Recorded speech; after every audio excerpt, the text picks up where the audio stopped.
अब केजरीवाल जी कह रहे हैं कि ये सच की जीत है। हाँ, बिल्कुल निश्चित रूप से ये एक सच की जीत है और सत्यमेव जयते।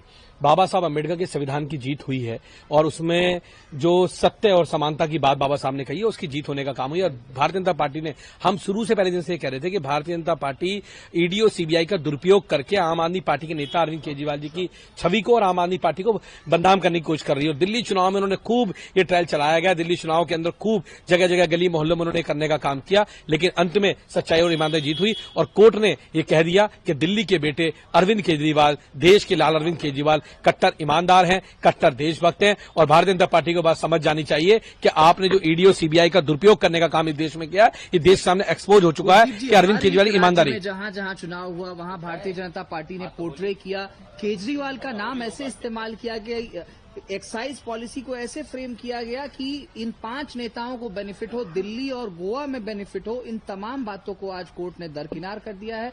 अब कहीं ना कहीं ईडी की कोर्ट में भी इससे फायदा होता दिखता है। देखिए, बिल्कुल बीजेपी ने कैसे इस ईडी और सीबीआई का दुरुपयोग करने का काम इस देश में किया, हमने इसको बार बार एक्सपोज किया। हमने कहा था कि इनके पास कोई सबूत नहीं है, लेकिन तारीख पे तारीख मांगने का काम कर रहे थे और कोर्ट ने आज ये साबित कर दिया कि अरविंद केजरीवाल, मनीष सिसोदिया और पूरी आम आदमी पार्टी कट्टर ईमानदार, कट्टर देशभक्त लोग हैं। और मुझे लगता है कि भारतीय जनता पार्टी के नेताओं को तो नाक रगड़ के माफी मांगनी चाहिए कि हमने गलती करी कि हमने ईडी और सीबीआई का दुरुपयोग करके अरविंद केजरीवाल की रानी छवि को धूमिल करने का काम किया, उनकी ईमानदारी पे दाग लगाने का काम किया। अरविंद केजरीवाल एक कट्टर ईमानदार और कट्टर देशभक्त नेता है। आपको लगता है कि एक्साइज पॉलिसी का जो कथित स्कैम था, इसके वजह से दिल्ली विधानसभा चुनाव में सबसे बड़ा डेंट आप लोगों के ऊपर था? देखिए, जब एक ही व्यक्ति बार बार एक देश के प्रधानमंत्री इस बात को कहते हैं, गली गली में इस बात को पहुंचाने का भारतीय जनता पार्टी के लोग करते हैं, तो उन्होंने एक प्रोपेगेंडे के तहत इसको किया था, क्योंकि वो आम आदमी पार्टी की जो शिक्षा और स्वास्थ्य की राजनीति थी, जो देश को लाभ पहुंचाने की राजनीति थी, उससे वो घबराए हुए थे। अरविंद केजरीवाल जी की